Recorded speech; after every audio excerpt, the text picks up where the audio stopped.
네, 스토리가 있는 뉴스, 스토리 뉴스 시작하겠습니다. 소셜연금이나 뭐 노인 장애연금 등등에 있어서 지금 업무가 지연될 것이 상당히 우려되고 있는 그런 상황입니다. 소셜 시큐리티 오피스, 이 SSA의 무리한 인력 재배치, 무리한 인력 감축에 의한 인력 재배치, 이게 이제 국민연금 또는 소셜연금 등등에 있어서 업무 지연을 촉발시킬 수 있다라는 지금 우려가 나오고 있는데요. 최근 들어서 은퇴연금 또는 뭐 장애연금 이 청구 그런 업무를 처리하던, 그리고 지불해주고 신청을 받아주고 하는 그런 업무를 맡아오던 그 직원들이 단 몇 시간 교육을 받고 다른 데 배치를 받았습니다. 대거 다른 데 배치를 받았습니다. 어디 배치받았냐? 이 전화 상담하는 업무를 배치받았습니다. 이 때문에 이 정작 처리해야 할 이 소셜연금 서류는 적체되어 가고 있다, 쌓여가고 있다라는 것입니다. 온라인 매체 govexec이라는 닷컴이라고 있습니다. govexec, 여기서 말하는 이제 gov는 gov, government, 그 govexec.com이라는 매체가 있는데요. 이 보도에 따르면 이번 재배치는 사회보장국 SSA가 지난해 7,400명 이상의 직원을 감축했기 때문에 발생한 연쇄적인 타격이다라는 것입니다. 감축 대상에는 그런데 1,380명 정도 이 전화 상담 담당자가 포함됐습니다. 그래서 전화 상담자가 이제 많이 모자라게 된 거죠. 그래서 모자라게 된 그 인력을 충원하기 위해서 이 연금을 지불해주고 신청받아주고 이런 서류 업무를 하던 직원들을 대거 일로 보낸 겁니다, 지금. 사회보장국은 이에 따라서 전국 여러 사무실에서 신규 채용을 진행 중에 있긴 합니다만은 뭐 한순간에 되진 않고 뭐 공백을 메꾸기에는 시간이 필요하다라면서 연금 청구 직원 그리고 연금 지불 직원 이런 직원들을 전화 상담원으로 돌린 것으로 밝혀졌습니다. 뭐 전화 상담하시는 일이라고 뭐 그걸 하찮게 보고 뭐 서류를 처리하는 임무라고 그걸 또 뭐 더 뭐 대단하게 보고 그게 아닙니다만은 일단 업무는 다른 건 분명하죠. 그런데 연금을 받고 또는 새로 신청해서 받고 이런 거 할 때 가장 결정적으로 필요한 인원들이 그 서류를 작업해 주시는 분들인데 그분들이 대거 지금 전화로 그냥 단순 상담하는 걸로 간 겁니다. SSA 사회보장국은 연금 처리 센터에서 800명을 서류 업무하시는 그분들 중에서 800명을 전화 상담원으로 배치했다, 이렇게 밝혔습니다. 전화 상담원으로 간 직원들이 그 하던 일은요, 그 기존에 서류를 갖고 하던 일은 연금 신청자들에 대한 어떤 승인 여부, 뭐, 그런 거. 그러니까 승인을 또 받아야 연금을 내가 받을 거 아니에요? 그리고 뭔가 변동이 생기면 변동 생긴 걸 보고하고 그것도 또 오케이 돼야 또 변동 생긴 거에 대한 해당되는 연금을 다시 받을 수 있는데, 많든 적든 그런 업무를 비롯해서 연금과 장애수당 지급을 직접 담당하던 그런 서류 업무 직원들이 전화 상담원으로 갔다라는 것입니다. 800명이나. 이 한 재배치된 직원은 이렇게 말하고 있습니다. 우리는 연금을 실제로 처리하는 사람들이다. 신청자들이 기다리는 그 일을 우리가 해야 하는데 전화를 받고 있다는 게 이게 말이 되느냐, 이렇게 분통을 터뜨렸습니다. 그런데 더 심각한 건 또 교육 문제입니다. 교육 부실 문제. 이 서류 업무를 하던 사람들이 이 전화 상담원으로 갈 때 불과 딱 3시간 교육을 받고 갔다라고 이들은 증언하고 있습니다. 그러니까 전혀 모르는 일을 가는데 그냥 3시간 대충 교육받고 가서 전화 상담을 하니까 전화로 뭐 정말 엄청나게 여러 다양한 상담이 오잖아요. 질문 뭐 이런 것들 제대로 답변을 못 한다라는 것입니다. 소셜 오피스는 이에 대해서 다른 부서 직원들에게 이렇게 옮길 때, 재배치할 때는 우리가 8시간 이상을 교육시킨다라고 안내를 했습니다. 그런데 직원은 3시간이든 8시간이든 사실은 교육이 충분한 건 둘 다 마찬가지, 충분하지 않은 건 마찬가지다. 한 번도 해본 적이 없는 그런 업무로 재배치되는데 8시간 교육받고 거기 가서 한다는 게 이게 말이 되느냐, 가당키나 하느냐 라면서 분통을 터뜨리고 있습니다. 그래서 800명이 일로 갔는데 800명이 빠지니까 이런 연금을 지불해줘야 되는 이 일도 적체가 쌓이고, 이 사람들도 갈 때 어차피 다시 와야 될 것 같으니까 제대로 교육을 못 받고 빨리 갔으니까 뭐 3시간이든 8시간이든 거기 가서도 그 일도 제대로 처리 못한다라는 것입니다. 자, 연금 처리 인력을 빼가면서 이쪽의 업무가 마비되는 것도 문제이고, 또 그들이 잘 알지도 못하는 전화 상담 일을 하면서 미숙한 상담을 받는 것도 문제고, 지금 사회보장국은요, 그래서 인력 부족으로 총체적인 문제가 이어지고 있다는 그런 분석입니다. 혹시 연금과 관련돼서 무슨 처리해야 할 일이 있다거나 뭐 이런 것이 있다면 시간이 많이 걸릴지도 모르니까요, 조금 여유를 갖고 미리미리 빨리 좀 서둘러서 진행을 시켜주시기 바라겠습니다. 자, 연방국세청 IRS가 이민자들의 민감한 세금 및 그 개인정보 수천 건을 이민 당국 쪽에 부적절하게 제공한 사실이 드러나서 파장이 일고 있습니다. 사실은 우리가 오래전부터는 좀 생각을 하고 있었죠. 세금 관련된 그 개인 정보가 이민국 쪽으로 쉐어될지도 모른다, 공유될지도 모른다, 이런 얘기 뭐 많이 나왔었습니다. 그런데 이게 실제로 밝혀졌고요. 조금 더 구체적인 내용이 밝혀졌습니다. 자, 해당 정보는 연방법에 따라, 즉 해당 정보라는 것은 납세자 정보를 말하는 것입니다. 자, 납세자 정보는 연방법에 따라서 엄격하게 보호돼야 할 기밀 자료입니다, 사실은. 그런데 이번 공유 과정이 법적인 보호 장치를 위반했을 가능성도 제기되고 있으면서 지금 논란이 일고 있습니다. 연방국세청은 국토안보부와 이 데이터 공유를 하는 그런 과정에서 수천 명의 개인정보가 잘못 제공된 사실을 최근에 발견했습니다.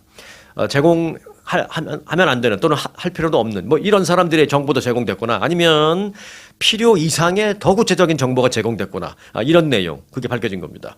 자, 이번 사건은 트럼프 행정부가 불체자로 추산되는 개인들의 정보를 수집하기 위해서 국세청에 요청한 것인데, 너무나도 생각보다는 포괄적인 납세자 정보가 유출됐다라는 것입니다. 뭐 유출이라기보다는 공유된 거죠. 국토안보부는 국세청에 총 120만 명의 주소를 요청했다고 합니다. 그 중에서 이제 IRS가 이 중에서 일단 4만 7천 명의 정보를 제공한 것으로 알려지고 있습니다. 그런데 그 과정에서 무고한 수천 명의 개인 정보가 부적절하게 공유된 것으로 알려지고 있습니다. 지난해 연방법원은 이 같은 데이터 공유가 납세자들의 권리를 침해한다라면서 법원에서 공유하지 말라고 중단 명령을 내렸었습니다.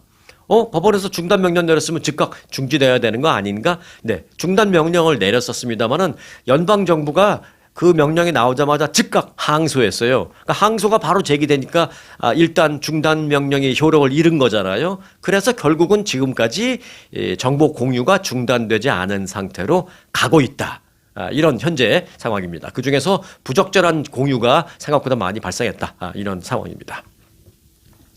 네, 트럼프 행정부가 이민단속 요원의 총격으로 민간인 2명의 사망자를 낸 이 미네소타주에서 발생한 그 이민단속, 이게 뭐 너무 무자비하다, 너무 과도하게 너무 집중적인 그런 이민단속이다 이제 얘기가 많았는데, 결국은 연방정부가 그 미네소타주에서의 이민단속을 중단하기로 했다라는 소식입니다.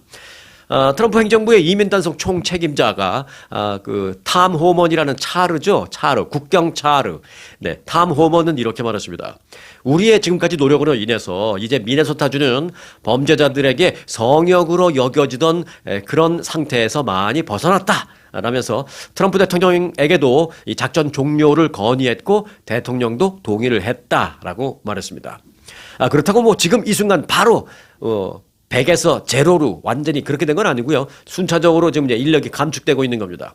탐 호먼은 이번 주에 이미 상당한 규모로 연방 요원이 미네소타에서 철수했고, 이런 감축은 다음 주까지 계속 이어질 것이다라고 말했습니다. 그러니까 아마 작전은 이제 뭐 이번 주말을 계기로 거의 미네소타 주에서는 거의 이제 종료될 것 같고요. 거기 나가 있는 인원들은 아마 다음 주까지 일주일 정도 시간을 더 갖고 순차적으로 완전 철수할 것으로 보이고 있습니다. 당국에 따르면 미네소타주 미네아폴리스와 그리고 세인트폴 지역, 이 두 지역을 이제 포괄적으로 해서 미네아폴리스 광역권이라고 이제 할 수가 있는데, 그 광역권에서 진행된 그 대규모 이민 단속 작전에서 뭐 얼마나 그러면 체포했느냐, 성과를 얼마나 거뒀느냐라는 기자들의 질문에 연방 정부는 4천 명 정도 우리가 미네소타 그 광역권에서 체포했다, 이렇게 얘기했습니다. 그래서 기자들이 그러면 전부 다 그들이 범죄자냐라고 또 질문을 했더니 연방정부는 이렇게 말했습니다. 체포된 사람들은 범죄 전력이 있는 불법 체류자들이다 라고 밝혔습니다. 그런데 이제 AP통신과 뉴욕타임즈 등등등이 이제 취재해본 결과 취재 내용은 이렇게 나왔습니다. 4천 명 이상이라고 했는데 그들이 모두 그 100%다 범죄 전력이 있는 불체자는 아니었던 것으로 취재 결과 드러났다라고 이제 AP통신이 보도하면서, 범죄 전력이 없는 사람들도 상당히 있었고, 또는 어린이도 있었고, 뭐 잘 아시죠? 그리고 심지어는 뭐 미국 시민권, 멀쩡한 미국 시민권자도 체포되는 등 다수의 좀 무고한 시민들이 체포된 케이스도 꽤나 있다. 뭐 이렇게 AP통신은 보도를 했습니다. 한편 탐 호먼이 미네소타주에서 요원을 철수했다라고 밝히고 있습니다만은 미네소타 주뿐만이 아니라 미 전국의 많은 주에서도 이제 이민 단속이 벌어졌잖아요. 근데 이제 많은 주의 그 로컬 당국자들이 말하기를 이렇게 말합니다. 연방 요원들이 사실은 우리 지역에는 여전히 배치돼 있다. 라면서 우리 지역에는 언제 철수할지 모르겠지만 지금 상황으로 본다면 여전히 우리 지역에는 연방 요원들이 배치돼 있다. 그래서 긴장을 늦출 수 없는 상태다. 이렇게 대부분의 지역은 말을 하고 있습니다. 일단 미네소타에서는 좀 이번 주 다음 주까지 철수하는 모양인데 다른 주 또는 다른 지역에서는 철수 얘기가 아직은 없는 그런 상황입니다. 네, 갤럽의 여론조사 결과 이 대통령의 지지율은 땡땡 %입니다. 네, 제가 땡땡이라고 한 이유는 제가 이게 이제 샘플로 한 얘기이기 때문입니다. 대통령의 지지율이 몇 %입니다. 몇 %입니다. 이런 뉴스, 네, 이런 뉴스 당분간은 못할 것 같습니다. 왜냐하면 여론조사 기관인 갤럽이 여론조사, 특히 대통령의 지지도에 대한 여론조사를 안 하겠다. 라고 조사 중단을 선언해 버렸습니다. 사실 이 갤럽이라는 거는 워낙 오래전서부터 얘기 많이 들으셨죠. 이 갤럽의 그 히스토리는 무려 88년, 거의 90년의 역사를 갖고 있습니다. 그 거의 90년의 그 히스토리를 갖고 있는 갤럽이 처음으로 그 중단을 선언한 겁니다. 자, 그러면 무슨 일이 있었느냐? 스토리는 이렇습니다. 갤럽은 어제 성명을 통해서 올해부터 앞으로 이제 개별 정치인의 직무 수행 지지도와 호감도, 뭐 지지율 이런 조사를 하지도 않고 발표하지도 않겠다라고 밝혔습니다. 갤럽의 이 같은 갑작스러운 발표에 대해서 그러니까 90년 역사상 처음 있는 일이잖아요. 그러니까 갑작스러운 발표라는 표현이 가능하죠. 네, 이런 갑작스러운 발표에 대해서 일각에서는 트럼프 대통령의 압력이 영향을 미친 것이다라는 분석을 제기하고 있습니다. 실제로 트럼프 대통령은 최근에 뭐 갤럽 딱 꼭 집어서 말을 하지 않았지만 이런 얘기를 많이 했죠. 가짜 여론조사를 하거나 조작된 여론조사를 하거나 이런 모든 행위는 중범죄로 다스려져야 한다라고 여러 차례 말했습니다. 그 말을 들은 여론조사를 실시하는 갤럽의 입장에서는 어떻겠어요? 굉장히 뒤통수가 따가운 불안한 거죠. 뭐 그렇다고 뭐 갤럽이 조작 여론조사를 한다거나 그걸 뭐 제가 단정 짓는 건 절대 아니고요. 뭐 순수하게 제대로 정확하게 한다 하더라도 그 말을 듣는 갤럽의 입장에서는 굉장히 좀 불안할 수도 있잖아요.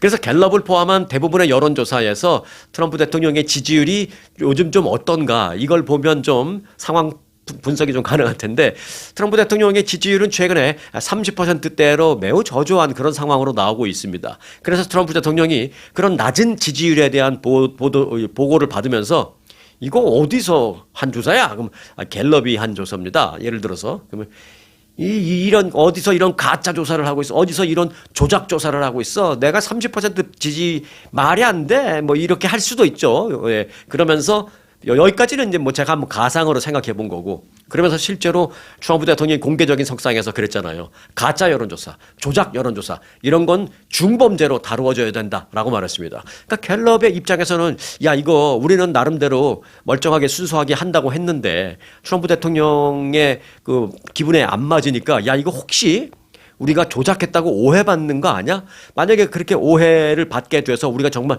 기소된다면 야 이거 골치 아프고 너무 힘든 상황이 발생할 수 있겠는데? 라고 생각하면서 당분간 접자라는 생각을 할 수 있다라는 것입니다. 자, 자신에 대한 지지율이 30%대로 매우 낮게 나오는 것이 계속될 경우에 뭐 한두 번에 그치는 게 아니라 앞으로 예를 들어서 매달 했는데 매달 계속 그렇게 나올 경우에 결국 어느 시점에 가서는 트럼프 대통령이 야, 이 갤럽 이거 내가 앞만 봐도 이거 조작 여론조사 하는 것 같아. 여기 좀 잡아서 조사 좀 해봐봐. 하면은 밑에서는 충성해야 되니까 또 실제로 뭐 기소할 수도 있고 이런 거를 갤럽은 우려하고 있는 것으로 보입니다. 갤럽은 프랭클린 루즈벨트 대통령 재임 시절이었던 지난 1937년부터 정기적으로 대통령의 직무 수행 지지율을 발표해 왔습니다. 1937년부터 올해가 2026년이니까 뭐 90년 됐죠. 90년 조금 못 됐나요? 89년 됐나요? 네. 자, 하지만 그동안 한 번도 이 대통령이 갤럽 조사에 대해서 이 같은 압력을 넣은 적은 없습니다. 실제로 갤럽의 대통령 직무 수행 그 지지도 조사는 지지율이 높게 나오던 또는 뭐 낮게 나오던 대통령의 정치적인 어떤 동력을 평가하는 대표적인 국민들 입장에서 봤을 때는 어떤 대통령의 어떤 지지율을 그래도 객관적으로 할 수 있는, 알아볼 수 있는 그런 어떤 대표적인 잣대로 사용돼 왔습니다. 한편 역대 대통령 가운데 그럼 누가 이 갤럽 여론조사에서 가장 높은 지지율을 받았느냐? 제가 뭐 나중에 말씀드리겠습니다만 officially 뭐 한 분 있어요. 근데 이제 그분을 일단 좀 이따 말씀드릴게요.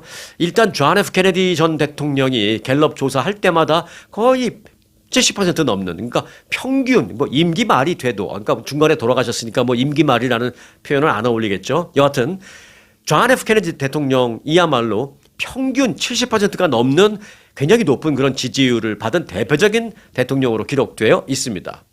존 F 케네디 전 대통령 민주당 소속이죠. 자, 그렇다면 갤럽이 민주당에게는 비교적 유리하게 조사가 결과가 나오도록 그렇게 하고 또 공화당 대통령에게는 좀 불리하게 결과가 나오도록 그렇게 정말 좀 어떤 유도 질문을 한다든지 사실 이거 여론조사라는 게 사실 질문을 어떤 식으로 던지느냐에 따라서 결과가 많이 달라질 수 있는 것도 사실입니다. 자, 여하튼 근데 갤럽이 그렇게 90년 동안 그렇게 해왔느냐라는 의구심을 가질 수도 있잖아요. 그런데 이제 이와 관련해서 대부분의 여론조사 전문가들은 갤럽 조사 결과 특정 정당의 대통령에게 일방적으로 유리 또는 뭐 불리하게 결과가 나왔다라는 증거는 그 어디에도 없다라고 입을 모으고 있습니다. 그나마 이런 정치인들의 여론조사는 우리가 좀 참고를 삼을 만한 게 그나마 갤럽이 유일하다라고 전문가들은 그렇게 말하고 있습니다. 그 전문가들이 뭐 공화당 성향의 사람일 수도 있고 진보 성향의 사람일 수도 있지만 거의 대부분의 그 여론조사 전문가들은 갤럽에 대해서 이렇게 의구심을 갖는 사람은 뭐 거의 없는 건 사실입니다. 그러면은 이게 뭐 추상적으로 그렇게 거의 없습니다. 갤럽에 대해서 다들 믿고 있습니다. 이렇게 추상적으로 말만 하면 또 여러분은 저를 의심할 거 아니에요. 네. 그래서 저라도 의구심에서 벗어나야 되기 때문에 제가 자료를 좀 조사해 봤습니다. 과연 어떤가? 갤럽이. 뭐 저도 갤럽하고 아무 연관이 1도 없는 사람이지만 정말 갤럽이 조사를 뭐 좀 이상하게 한 건 아닌가라는 생각을 해볼 수 있죠. 그래서 실제 과거 사례를 좀 봤더니 과거에 공화당 소속으로 가장 높은 그 지지율을 받은, 아니 뭐 공화당 소속이 아니고 민주 통틀어서 갤럽 역사상 가장 높은 지지율을 받은 사람은 누구였느냐? 네, 그분은 바로 공화당 소속입니다. 조지 W. 부시 전 대통령. 2001년에 조지 W. 부시 전 대통령에 대한 지지율 조사를 했을 때 얼마나 하느냐? 무려 90%의 지지율이 나왔습니다. 와. 근데 이제 이거는 사실 제가 앞서서 1등 한 사람이 있는데 그분 얘기는 제가 나중에 해드릴게요. 한 게 이제 바로 이 조지 W. 부시 대통령 얘기였습니다. 90%의 지지율. 근데 이거는 좀 비교하기가 좀 그래요. 왜냐하면 당시 9.11 사태라는 게 이제 막 터지고 나서 뭐 온 국민이 모두가 그냥 모두 애국심에 들떠 있을 그때 이제 한 거기 때문에 그런 상황에서의 비교는 좀 아닌 것 같아서 일단 90% 지지율로 오피셜리 1등인 것만은 사실입니다. 그러나 이제 단순 비교하기는 좀 그렇죠. 예. 그래서 이제 그 외에 다른 사람들은 어떠냐. 그랬더니 이제 2등이 이제 그 존 F 케네디 전 대통령이었고요. 평균 70% 넘게 나왔죠. 그리고 이제 공화당 소속의 대통령들 중에서도 높게 나온 사람이 굉장히 많아요. 뭐 예를 들어서 로널드 레이건 전 대통령. 이분은 임기 거의 끝날 때까지도 지지율이 굉장히 높았습니다. 보통 이제 임기를 한 1년 정도 남겨놓고 나면 이제 지지율이 떨어지기 시작하고 뭐 레임덕 있고 그러면 뭐 더 떨어지죠. 임기 말에 뭐 30, 40% 이런 거는 흔한 일입니다만은 로널드 레이건 전 대통령은 임기 말까지도 63%라는 매우 높은 지지율을 기록한 것으로 갤럽 여론조사 결과 그렇게 나와 있습니다. 트럼프 대통령도 사실 늘 이렇게 나쁜 건 아니었습니다. 이번 그 2기 때 임기 초반까지만 해도 49% 거의 50% 가까이 되는 비교적 높은 지지율이 나왔었고요. 그때 이제 트럼프 대통령은 여론조사 조작하고 가짜하고 이런 걸 다 범죄로 처리해야 돼 이런 말 한 번도 안 했습니다. 그런데 이제 요즘 이렇게 지지율이 안 나오는 상황에서 이제 그런 얘기가 나오니까 자꾸 이제 비교를 하게 되고 좀 연상을 하게 되고 또 갤럽의 입장에서는 좀 두려워하게 되고 그런 겁니다. 자, 여하튼 88년 동안 세계 89년인가요? 89년 동안 세계 최강 이곳 미국의 대통령 지지율을 조사해오던 이 갤럽이 이제는 뭐 공식적으로 왜 그런다라고 이제 하진 않았습니다만 왜 중단한다고 그렇게 뭐 공식적인 입장 발표를 하진 않았습니다만 하여간 무언가 말 못할 그런 두려움으로 조사를 중단한다라는 선언까지 하게 되는 그런 상황이 되었습니다. 자, 미국 정계가 제프리 앱스타인 그 문건 후폭풍에 계속 휩싸이고 있죠. 그런데 이게 미국 정계뿐만이 아니라 아시다시피 뭐 지지난주부터인가요? 이제 유럽 정가도 지금 휩싸이고 있고요. 그리고 이제 며칠 전에 나온 거 보니까 중동 쪽도 자유스럽지 못하고요. 심지어 아시아의 모 국가도 자유스럽지 못합니다. 그리고 한국에도 왜 전에 그 이명박 전 대통령 때 외교부 장관을 했던 유명환, 그러니까 유명하다 하다 유명한이 아니고 환갑할 때 환입니다. 유명환 당시 외교부 장관도 제프리 앱스타인 거기에 이름은 들어가 있어요. 뭐 이렇게 무슨 고위급 인사들 쫙 리스트 만들 때 거기 있더라고요. 그렇다고 해서 뭐 유명한 전 장관이 뭐 앱스타인과 연관이 있다라는 얘기는 절대 아닙니다. 여하튼 근데 문건에 이름이 나와 있는 것만은 사실이다라는 말씀을 드립니다. 그런데 그것 말고 실제로 의혹에 휩싸여 있는 인물이 아시아에도 있는 것으로 나타났습니다. 자, 블룸버그 통신을 보니까 어제 우선은 제가 아시아 얘기 해드리기 전에 요 얘기부터 먼저 해드리고 넘어가는 게 나을 것 같아요. 왜냐하면 유명인이기 때문에. 아니 정확히 말씀드리면 유명인의 동생이기 때문에. 네. 일론 머스크의 친동생인 킴벌 머스크라고 있습니다. 지금 미국에서 요식업계에 크게 하고 있는데요. 그 킴벌 머스크의 이름이 그 문건에 여러 차례 등장하고 실제로 앱스타인으로부터 최소 2명의 여성을 소개받은 것으로 뭐 거의 사실로 확정적으로 그렇게 나오고 있습니다. 왜 사실이라고 확정적이라고 말하느냐고, 킴벌 머스크가 앱스타인에게 보낸 이메일이 공개됐습니다. 그 이메일에 나한테 여자 소개시켜줘서 감사합니다. 이런 내용이 있어요. 뭐 이걸 부인할 수는 없잖아요. 네.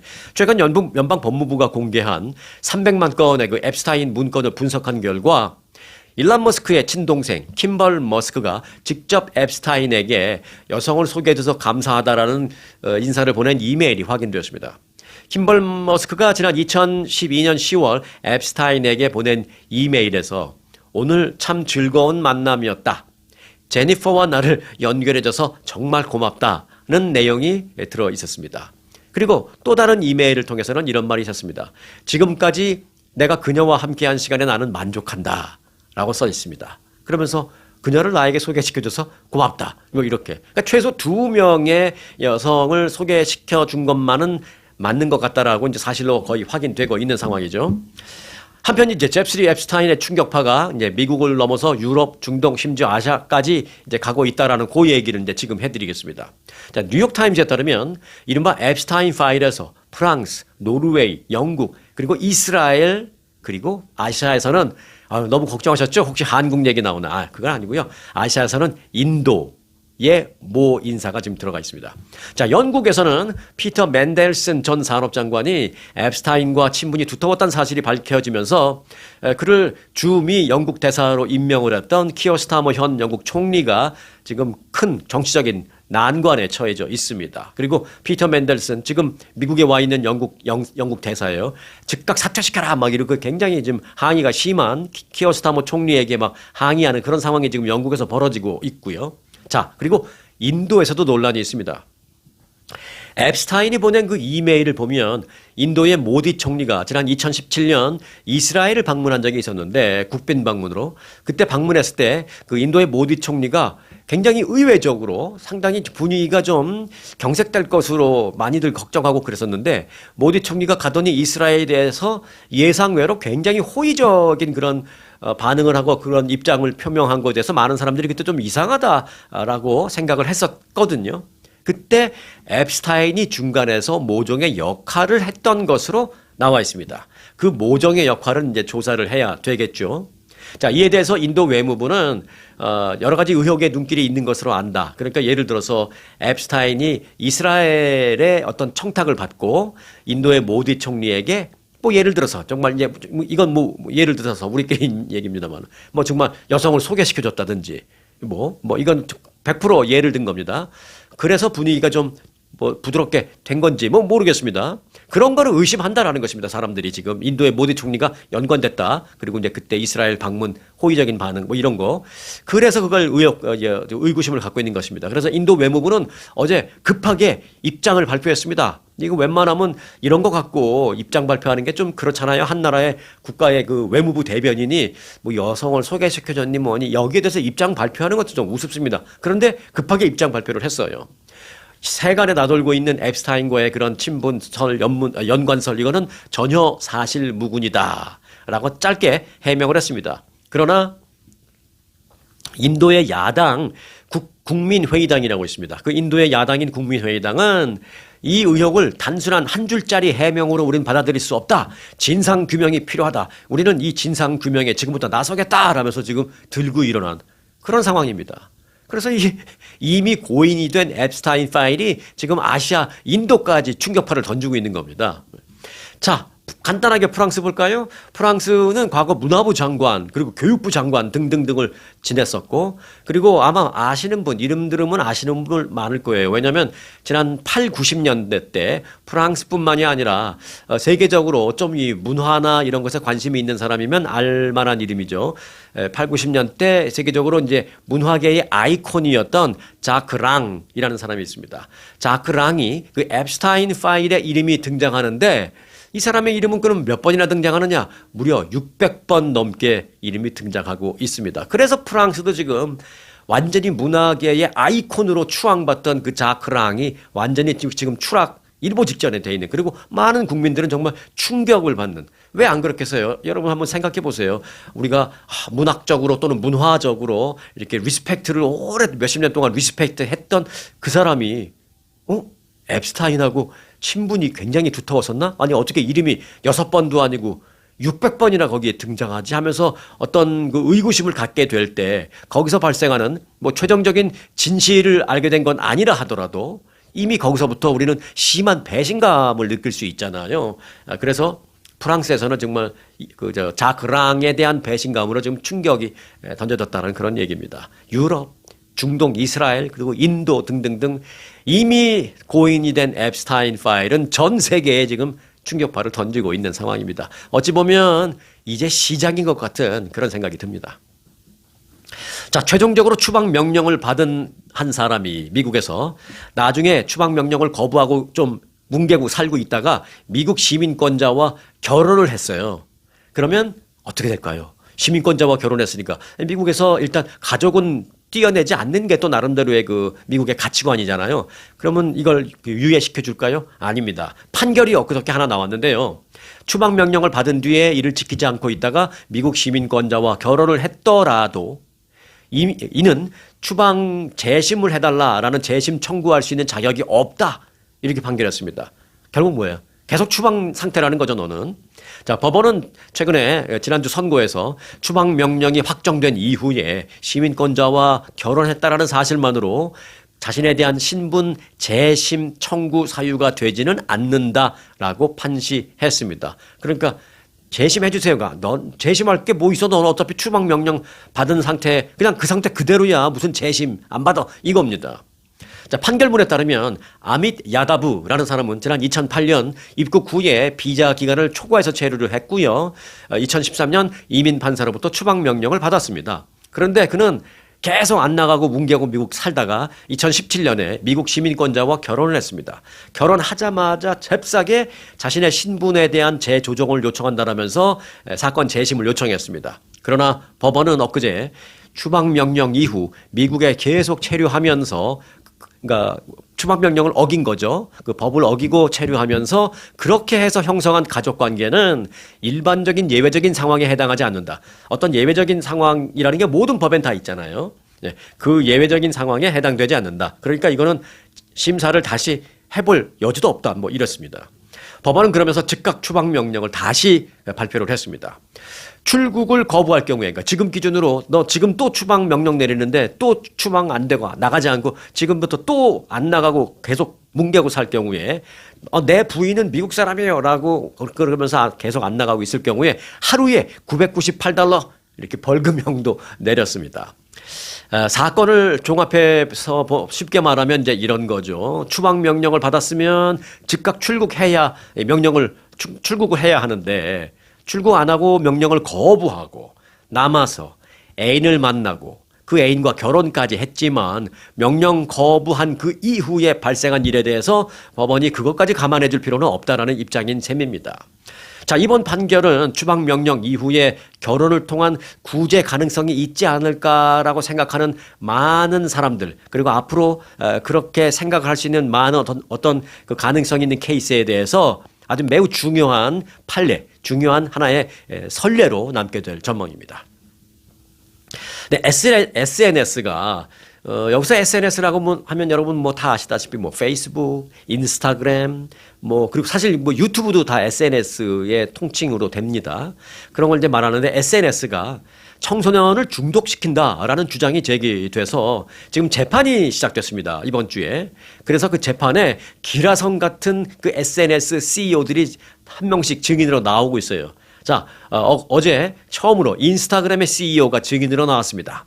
그래서 인스타그램 CEO는 결론적으로 뭐라 그랬냐면 SNS가 사람을 중독시키는 것은 아니다라고 주장했습니다. 뭐 당연히 그렇게 주장할 건 우리는 뭐 예상했죠.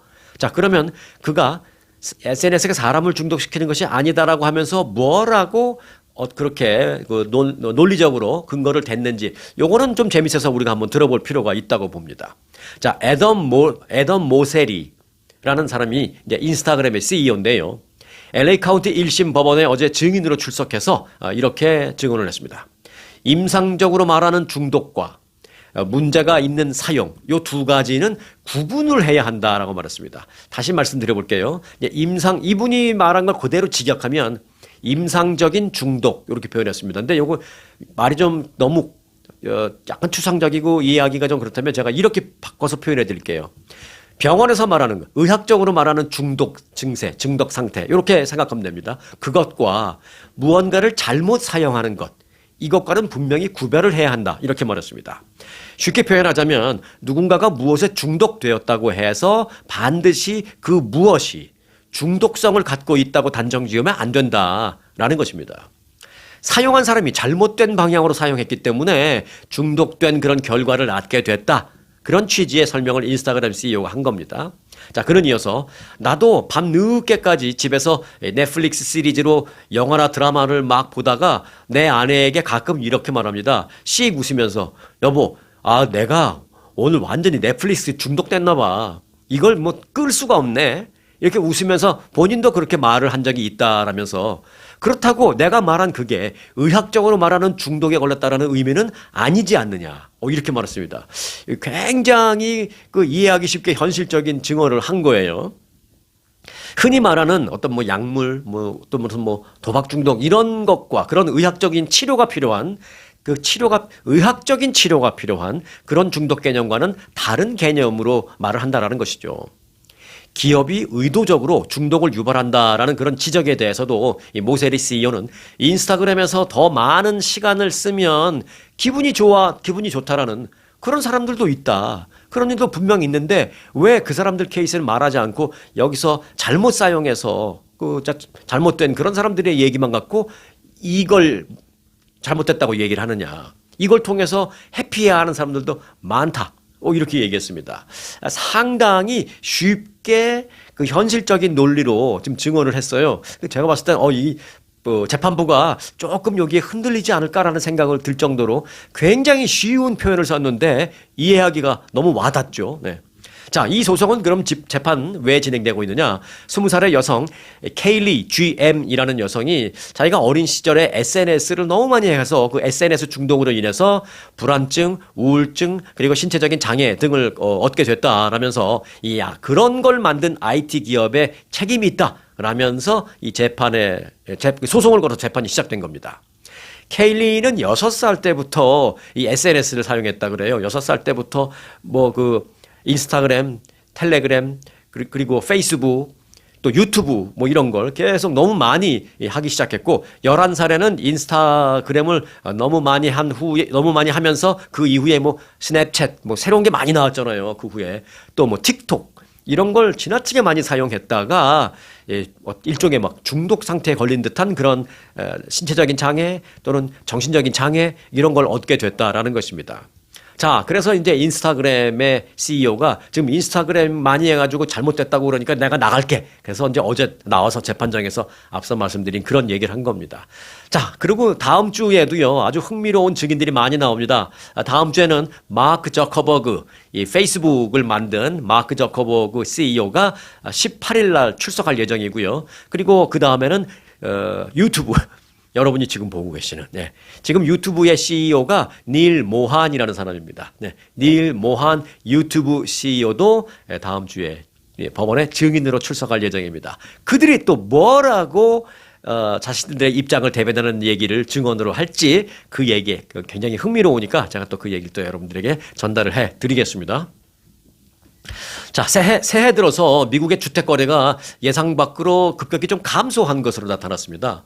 12월 달에도 좀 별로였는데 사람들이 그러죠. 12월 달 연말 때 누가 집 사고 집 팔고 막 그래. 12월 달은 좀 주춤하다가 이제 새해가 되면 좀 활기를 띨 거야. 뭐 이렇게 말을 하는데 지난 1월 달에도 그렇지 못하고 오히려 급격히 감소했다라는 것이죠. 전국 부동산 중개인협회는 지난달 즉 1월에 기존 주택 매매 건수가 391만 건으로 전달에 비해서 8.1% 감소했다라고 발표를 했습니다. 다우존스가 집계한 전문가 전망치 415만 건이었는데 여기보다도 크게 떨어지는 그런 수치가 나온 겁니다. 부동산 중개인 협회의 수석 이카노미스트가 한인이에요. 로렌스 윤이라고 굉장히 오랫동안 일을 하고 있는 분인데 모든 미 전국의 모든 언론사가 부동산 시장과 관련된 어떤 코멘트를 따거나 기사를 쓸 때 이 한인 로렌스 윤 수석 이카노미스트의 말을 인용합니다. 그 사람을 꼭 인터뷰를 합니다. 자, 로렌스 윤은 1월 들어서 평년보다 기온이 낮아지고 지역에 따라서 폭설이 쏟아지고 뭐 겨울 스톰 그리고 폭우가 쏟아지는 등등 많이 날씨가 굉장히 안 좋아서 이번 주택 거래 그 감소의 원인이 그 날씨로 인한 것인지 그래서 이제 어떤 일시적인 현상인지 아니면 또 다른 근본적인 원인이 있는 것인지 참 분간하기가 매우 어렵다라고 평가를 했습니다. 충분히 이해가 가네요. 네. 미국의 주택 시장은 기존에 저금리 대출로 그러니까 집 사신 지 뭐 한 15년, 뭐 20년 뭐 이렇게 되신 분들 그때 뭐 괜찮았잖아요. 물론 금리가 제일 좋았을 때는 팬데믹 때입니다. 그때 뭐 2% 막 이랬었잖아요.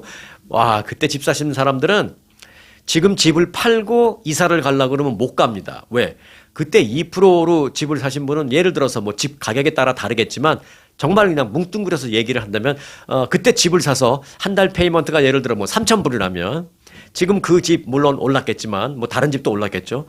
그 뭐 2%로 그 론은 모기지론 했으니까 페이먼트 내는 거 이제 한 3,000불 낸다면 지금 다른 똑같은 가격에 예를 들어서 똑같은 가격에 다른 집을 이사 가서 샀다면 지금은 금리가 올랐기 때문에 3,000불이 아니라 3,700불, 4,000불 막 이렇게 내야 되거든요. 그러니까 팬데믹 때 집 산 사람들은 야 이걸 이사 못 가겠다 막 이러는 거죠. 물론 이제 2% 3%는 정말 팬데믹 때 아주 극단적인 예고요. 그 전에도 뭐 4%, 5% 굉장히 좋았을 때 론을 하신 분들은 요즘 그 론 이자율로 갈아타는 건 상상도 못 합니다. 자, 그래서 이제 그때 집 산 사람들은 새 집으로 갈아타기를 힘들어하고 그리고 또 꺼리고 그러니까 집을 안 내놓고 또 잠재적인 주택을 구매하고 싶어 하는 사람들 그런 사람들도 좀 최근에 단기간에 가파르게 오른 그 집값 때문에 주택 구매를 어려워하면서 지금 두 가지, 세 가지 악재가 겹치면서 지금 거래가 냉각되고 있다라는 것입니다. 전문가들은 모기지 금리가 최근 들어서 하락세를 보이면서 주택 거래가 되살아날 것으로 좀 기대를 한 면이 있었습니다만은 1월 달이 돼도 여전히 거래는 냉각인 상태다. 뭐 그런 뭐 분석이 나오고 있습니다. 보통 한 3월쯤 돼야 그래도 조금 풀릴 것으로 예상하고 있는데 3월에 좀 많이 풀리기 위해서는 1월부터 조금 살아나는 기미가 있어야 되는데 1월이 살아나긴커녕 오히려 12월 달보다 8% 넘게 급락했으니까 3월이 돼도 뭐 1월 기준으로는 살아날지 모르겠지만 평년 기준으로는 살아나는 걸 기대하기 어렵다. 지금 뭐 이런 굉장히 좀 냉랭한 분위기입니다. 자, 지금 모기지 금리 좀 볼까요? 그러면은 30년 고정 모기지 금리는 작년 7월까지만 하더라도 6% 후반이었습니다. 6.9, 6.95 막 이랬었어요. 근데 거기서 조금씩 그야말로 찔끔찔끔 내려오다가 최근에는 6% 초반대, 지금 한 평균적으로 본다면 6.11% 이렇게 좀 내려왔습니다. 요게 이제 6자가 지워지고 5.9 뭐 이런 식으로 5%대로 간다면 이 심리 상태도 많이 바뀌면서 주택 거래가 좀 활발하지 않을까 생각이 되는데 그게 이제 관건입니다. 그러면 이제 금리가 좀 내려가면 또 역시 모기지 금리도 탄력을 받으면서 내려갈 것 같은데 지금 들리는 소리는 트럼프 대통령이 금리 인하해라 그렇게 압박을 하는데 연준은 한 번 더 동결할 것 같은 그런 지금 분위기가 있는데 모르겠습니다. 이제 조금 좀 제가 지켜보고 있다가 금리 얘기 나오면 그때 다시 해드리겠습니다. 네, 끝소식입니다. 고물가에 신음하는 미국인들이 경제적인 불확실성 속에 가계 지출을 좀 줄이죠, 요새. 뭐 마켓값은 너무나 비싼 게 많고 식당 가서 뭐 하나 먹으려고 그래도 비싸잖아요.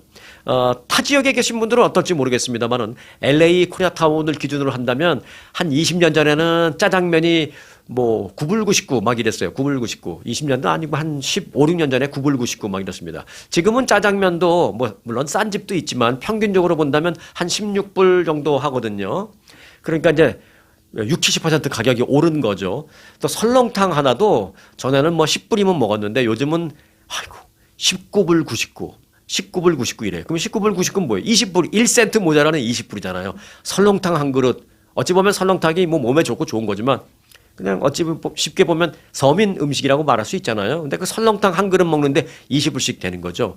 그러니까 동료하고 둘이 점심시간 때 설렁탕집 가서 뭐 대단한 건 먹는 것도 아닌데 설렁탕 한 그릇씩 내고 텍스 내고 팁 내면 50불 나가는 겁니다. 그러니까 요즘 물가가 많이 올라서 사람들이 이제 돈 쓰기를 두려워하는 그런데 그런 상황 속에서 지금 혼자서 날개를 달고 나는 그 업체가 있습니다. 거기는 바로 맥도날드입니다. 여러분이 잘 안 가시는 맥도날드. 파이낸셜 타임스에 따르면 최소 1년 이상 그 운영을 해온 맥도날드 매장들을 대상으로 조사를 했는데, 그러니까 지금 막 생긴 매장 말고요. 지난해 4분기, 그러니까 11, 12 그때 매출을 보니까 그 전년 동기 1년 전에 보다서 5.7% 매출이 증가했다라는 것입니다. 그러면 전반적으로 경기가 좋아지나? 그게 아닙니다.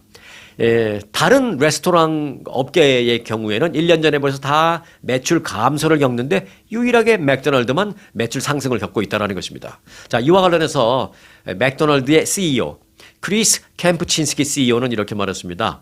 할인 프로모션에 집중한 결과 저소득층 고객 점유율을 크게 늘릴 수 있었다라고 말했습니다. 자, 맥도날드의 이 같은 깜짝 실적은요. 그런데 어떻게 우연히 얻어진 게 아니고요. 맥도날드가 치밀하게 그 마케팅 계획 그리고 마케팅 전략을 짠 결과물입니다. 사실을 따지고 보면. 자, 소비자들이 감당할 수 있는 지출의 여력을 의미하는 단어가 있잖아요. 우리가 흔히 잘 쓰는 affordability. 이 affordability가 미국인들의 최우선 관심사로 지금 떠올라 있습니다. 뭐 사시는데 여유가 있으신 분들 말고요. 서민층 고이하 그런 경우에 이제 affordability가 이제 중요한데 그 affordability를 first priority로 따지고 있는 그런 사람들한테는 맥도날드가 가장 최상의 선택사항이 되고 있다는 것입니다. 캠프친스키 맥도날드 CEO는 소비자들에게 늘 귀를 기울이고 그 즉각 우리가 마케팅 전략에 옮김으로써 매장 방문자 수를 꾸준히 늘릴 수 있었다. 그러면서 affordability, 즉 뭐 굳이 뭐 한국말로 막 바꿔서 한다면 가성비를 높일 수 있었다. 이렇게 얘기하고 있습니다. 이에 대해서 파이낸셜 타임즈는 맥도날드는 가격에 민감한 그런 소비자들을 겨냥해서 각종 프로모션을 지속적으로 펼치면서 소위 가성비의 리더로 자리매김을 했다. 이렇게 말했습니다. 그러니까 affordability와 관련해서는 맥도날드가 지금 제일 잘하고 있다는 것입니다. 그렇다고 해서 뭐 10불이 난 없어서 못 써. 그 뭐 10불이 있어, 20불이 있어. 그게 아니라 똑같은 10불을 쓰더라도 이 affordability를 생각해서 쓰는 거죠. 가성비를 생각해서 쓰는 거죠. 네. 그런 사람들한테는 맥도날드가 요즘 최상의 선택이 되고 있다는 것입니다. 그런데 이제 마무리하는 말씀으로 여러분들에게 좀 드리겠습니다. 어차피 여러분들 뭐 맥도날드 많이 안 가시는 거로 제가 좀 알고 있긴 합니다만은. 자, 그런데 아무리 가성비가 좋다고 하더라도 다른 건 몰라도요. 우리가 예, 입에 넣고 몸에 넣는 다른 거 뭐라든요 몸에 넣는 먹는 거 이 먹는 것만큼은 좀 신중하게 선택해서 드시기 바라겠습니다. 가성비만 따지지 마시고요. 조금 비싸다라는 생각이 들더라도 우리가 먹는 것만큼은 좀 좋은 걸 드시길 바라겠다라는 말씀을 드리고 싶어요. 뭐 물론 비싸다고 다 좋고 싸다고 다 나쁜 건 아닙니다만은 그래도 우리가 내 몸속에 들어가는 이 먹는 것만큼은 조금 비싸더라도 좀 좋은 걸로 사서 드시기 바라겠습니다. 뭐 맥도날드 잡수지 말란 얘기가 아니고요. 그런 거 아니고요. 그냥 in generally 말씀드리는 것입니다. 네, 몸에 들어가는 건 좋은 거 잡수세요. 이제 주말에 뭐 많은 사람들도 만나기도 하고 또 주말에 맛있는 것도 많이 드실 텐데 그래도 이왕이면 양을 좀 줄이더라도 퀄리티는 높이게 좀 좋은 거 드시기 바라겠습니다. 네, 그러고 보니까 벌써 주말이네요. 즐거운 주말 되시기 바라겠습니다. 오늘 영상 마칩니다.